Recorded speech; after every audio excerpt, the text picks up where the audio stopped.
Andhra Pradesh local body ఎన్నికల విషయంలో ఇటు తెలుగుదేశం పార్టీ, అటు జనసేన పార్టీ చాలా సీరియస్‌గా కసరత్తు చేస్తున్నాయి. ఇయాల తెలుగుదేశం పార్టీ అధ్యక్షుడు చంద్రబాబు నాయుడు గారు వాళ్ళ పార్టీ ఆఫీస్‌కెళ్లారు. అలాగే పవన్ కళ్యాణ్ గారు జనసేన పార్టీ ఆఫీస్‌కి వెళ్లి వాళ్ళతో మీటింగ్ పెట్టారు.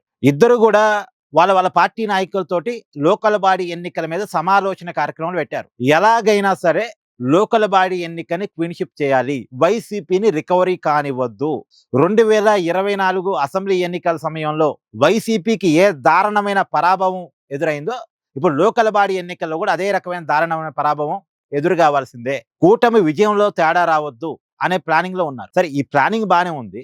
కాకపోతే ఇక్కడ అసలు ప్రాబ్లం ఏంటంటే టీడీపీ ఎంత పర్సెంటేజ్ లోకల్ బాడీ ఎన్నికల సీట్లు తీసుకుంటది, జనసేన పార్టీకి ఎంత పర్సెంటేజ్ సీట్లు కేటాయిస్తారు, ఇది చాలా కీలకం. అంటే సీట్ల సర్దుబాటు చాలా కీలకం కాబోతా ఉంది. ఎందుకంటే చాలా చోట్ల టీడీపీకి బలం ఉన్న చోటే జనసేనకి బలం ఉంది. అంటే రెండు పార్టీలకి కామన్ గా బలం ఉన్న మండలాలు, బలం ఉన్న జిల్లాలు ఉన్నాయి. ఈస్ట్ గోదావరి, వెస్ట్ గోదావరి జనసేన ఎక్కువగా అక్కడ అడిగిద్ది. అక్కడ తెలుగుదేశం పార్టీకి కూడా సంస్థాగతమైన బలం ఉంది, బలమైన క్యాడర్ ఉంది. ఇప్పుడు ఆ జిల్లాలో సర్దుబాటు ఎలా? అక్కడ పొత్తులో డిస్టర్బెన్స్ వచ్చింది అంటే దాన్ని ఎన్కాష్ చేసుకోవడానికి వైసీపీ రెడీగా ఉంటుంది. కాబట్టి మరి ఎలా సర్దుబాటు చేసుకుంటారు చూడాలి. కానీ వీళ్ళు కూటమిగా వెళ్తేనే అడ్వాంటేజ్ ఉంటది, ఏమాత్రం డిస్టర్బెన్స్ రావద్దు అనే ఆలోచనతోనే చంద్రబాబు ఉన్నారు, పవన్ ఉన్నారు. కానీ దాన్ని సర్దుబాటు చేయటం ఎట్టా? జనసేన పార్టీ నుంచి చాలా డిమాండ్లు ఉన్నాయి. అలాగే తెలుగుదేశం పార్టీ క్యాడర్ నుంచి చాలా ఆశలు ఉన్నాయి.